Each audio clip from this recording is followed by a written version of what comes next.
বর্ষার শুরু থেকেই বৃষ্টিতে জলমগ্ন হয়ে রয়েছে পুরুলিয়া ১ নম্বর ব্লকের মাহালিতোড়া প্রাথমিক বিদ্যালয়। বিদ্যালয়ে নেই নিকাশি ব্যবস্থা, এর ফলে হাঁটু জল জমে রয়েছে গোটা স্কুল চত্বরে। বেশ কয়েকটি ক্লাসরুম এবং মিড ডে মিলের রান্নার ঘরে জল ঢুকে পড়ছে মাঝে মধ্যেই। নলকূপগুলি অর্ধেক জলের তলায় চলে গিয়েছে।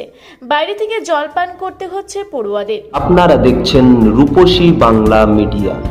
এখন একটা ছোট্ট বিরতি, ফিরে আসছি বিরতির পর। পুরুলিয়া শহরে এখন স্বল্প খরচে উন্নত ও অত্যাধুনিক চিকিৎসা পরিষেবা বর্দান হসপিটালে। এখানে general, laparoscopic, gynaecologist, paediatrician, anaesthetist, general physician, orthopaedic সহ বিভিন্ন রোগের অভিজ্ঞ ডাক্তারবাবুরা নিয়মিত রোগী দেখছেন। এছাড়াও 24 ঘন্টা বিনামূল্যে অ্যাম্বুলেন্স পরিষেবা রয়েছে, স্বাস্থ্যসাথীর সুবিধাও। যোগাযোগ করুন বর্দান হসপিটাল, রাঁচি রোড, সৈনিক স্কুলের নিকটে। মোবাইল নাম্বার 8918968624 এই নাম্বারে।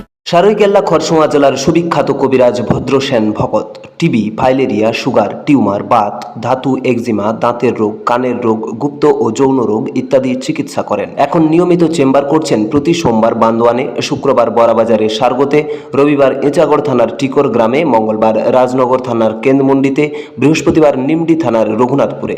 বিস্তারিত জানতে যোগাযোগ করুন 7368034266 এই নাম্বারে। ফিরে এলাম বিরতির পর। আপনারা দেখছেন রূপসী বাংলা মিডিয়া। বিদ্যালয়ে রয়েছে 4 জন শিক্ষক শিক্ষিকা এবং 39 জন পড়ুয়া। বিদ্যালয় জলমগ্ন হয়ে পড়ায় পড়ুয়াদের উপস্থিতি একেবারেই কম। হাতে গোনা কয়েকজন পড়ুয়া হাঁটু জল পার করে বিদ্যালয়ে উপস্থিত হচ্ছে। বেশিরভাগ অভিভাবক ছেলেমেয়েদের বিদ্যালয়ে পাঠাতে নারাজ। বিষয়টি নিয়ে বিদ্যালয় কর্তৃপক্ষ বারবার ঊর্ধ্বতন কর্তৃপক্ষকে জানানো হলেও কোনো লাভ হয়নি বলে অভিযোগ। দেখুন, প্রবল বৃষ্টির কারণে বিভিন্ন জায়গাতে পুরুলিয়া জেলার আমরা দেখতে পাচ্ছি এদিক ওদিক এরকম ঘটনা ঘটছে। আপনারা প্রত্যেকে জানেন যে পুরুলিয়া জেলাতে এইভাবে যে বৃষ্টি হচ্ছে সেটা বিগত প্রায় 30-35 বছর হয়নি, যার জন্য কিছু কিছু সমস্যা হচ্ছে। আমরা প্রশাসনের তরফ থেকে আমরা দেখছি সমস্যাগুলো সমাধান করছি। আমার প্রশাসনের দায়িত্বে যারা ব্লকে আছেন তারাও দেখছেন বিষয়গুলো এবং তারাও যথাযোগ্য সমস্যাগুলো সমাধান করার চেষ্টা করছেন। বিষয়টা আমি দেখছি এবং ব্লক প্রশাসনের সাথে কথা বলে খুব তাড়াতাড়ি যেটা সমস্যাটা সমাধান করার চেষ্টা করছি।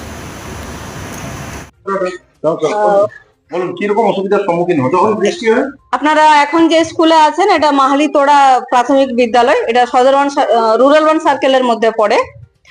বৃষ্টি পড়লে আমাদের স্কুলটা পুরোপুরি জলমগ্ন হয়ে যায়, বাচ্চাদের আসার অসুবিধা একটা হয়।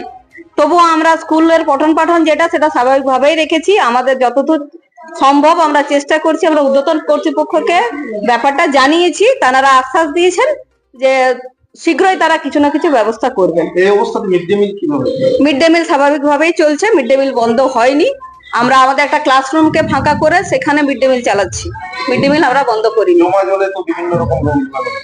জমা জলের জন্য আমরা পঞ্চায়েত থেকে স্কুলে বিভিন্ন রকমের স্প্রে করানো হয়েছিল, আর ঊর্ধ্বতন কর্তৃপক্ষ সবাই এই ব্যাপারে জানেন, আমরা তাদেরকে জানিয়েছি। বলছি এই যে জল জমে যায় সেই সময় তো ছাত্রছাত্রীরা ক্লাসের এই দিক থেকে ওই দিক হতে খুবই অসুবিধা হয়, যেরকম জল জমে। যখন জল জমে যায় তখন পুরো ক্লাসটাকে একটা ক্লাসরুমে বসানো হয়, পুরো স্কুলটা একটা ক্লাসরুমে আমরাকে বাধ্য হয়ে চালাতে হয়। অসুবিধার সম্মুখীন হতে হয়? হ্যাঁ, অসুবিধা তো অবশ্যই হচ্ছে, কেননা ছোট ছোট বাচ্চা, তাদের আসা যাওয়ার একটা সমস্যা হয়। কি চাইছেন প্রশাসনের কাছে? আমাদের স্কুলের এই যে অব্যবস্থা হয়েছে সেটা যেন তাড়াতাড়ি ঠিক করে দেওয়া হয়।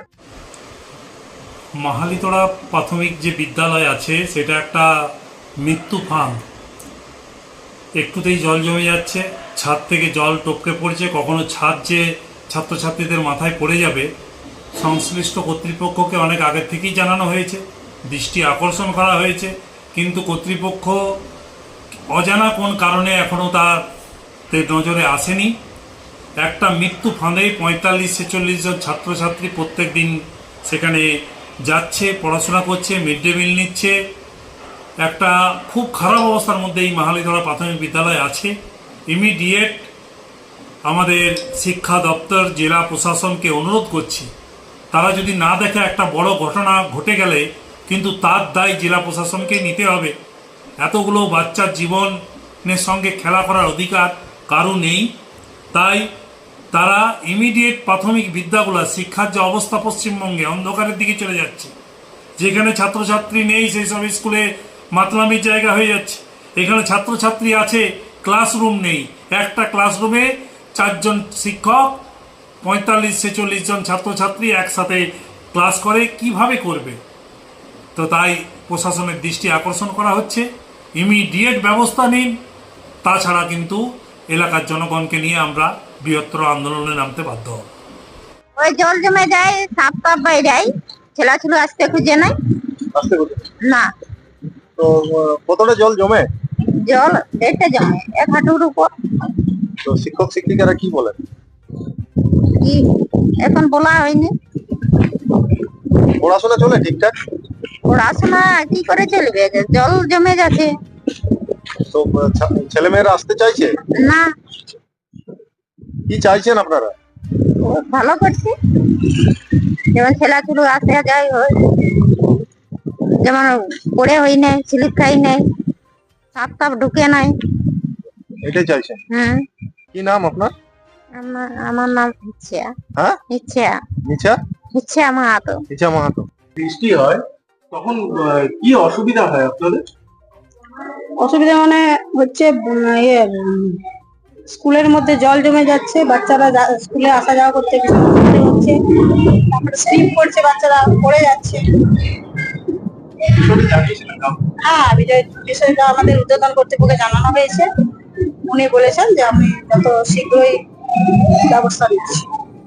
এই যে অবস্থা, এই অবস্থাতে পঠন পাঠন এভাবেই হচ্ছে আমাদের।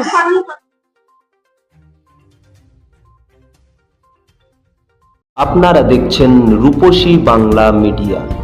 এখন একটা ছোট্ট বিরতি, ফিরে আসছি বিরতির পর। 15 বছর ধরে পুরুলিয়া জেলায় নার্সিং ট্রেনিং এর স্থায়ী প্রতিষ্ঠান mother Teresa nursing training centre. কয়েক হাজার ছেলে মেয়েকে ইতিমধ্যেই কর্মসংস্থানের সুযোগ করে দিয়েছে এই প্রতিষ্ঠান। মাধ্যমিক, উচ্চ মাধ্যমিক ও কলেজ পড়ার সাথে সাথে নার্সিং ট্রেনিং নিয়ে নিজের জীবনকে সুনিশ্চিত করুন। হ্যাঁ, সেই সুযোগ দিচ্ছে mother Teresa nursing training centre, Ketika, Purulia. Mobile number 9932216133। Purulia শহরে এখন স্বল্প খরচে উন্নত ও অত্যাধুনিক চিকিৎসা পরিষেবা বর্দান হসপিটালে। এখানে general, laparoscopic, gynaecologist, paediatrician, anaesthetist, general physician, orthopaedic সহ বিভিন্ন রোগের অভিজ্ঞ ডাক্তারবাবুরা নিয়মিত রোগী দেখছেন। এছাড়াও 24 ঘন্টা বিনামূল্যে অ্যাম্বুলেন্স পরিষেবা রয়েছে, স্বাস্থ্যসাথীর সুবিধাও। যোগাযোগ করুন বর্দান হসপিটাল, রাঁচি রোড, সৈনিক স্কুলের নিকটে। মোবাইল নাম্বার 8918968624 এই নাম্বারে। ফিরে এলাম বিরতির পর। আপনারা দেখছেন রূপসী বাংলা মিডিয়া।